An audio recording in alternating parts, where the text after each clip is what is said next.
దానికి బొట్లు కూడా పెట్టిన వినాయకుడికి. ఇవి చూడండి, ఇవేమో ఆవులు, ఇవేంటి అన్నగంజు కూరగంజు, ఇదేమో రోలు,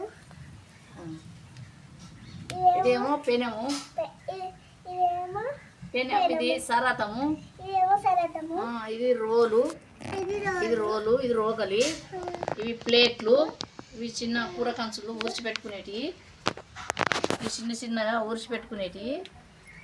ఇది పెనము, కుర్చీ,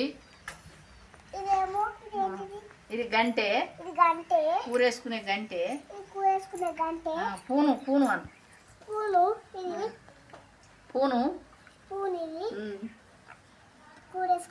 ఇలా వినాయక చవితి పండుగ కాబట్టి మేము అన్నీ చిన్న చిన్న బోళ్ళు మట్టితో చేసుకొని మేము పిల్లలకు చూపిస్తున్నాం, ఇట్లా చేసుకోవాలి అని,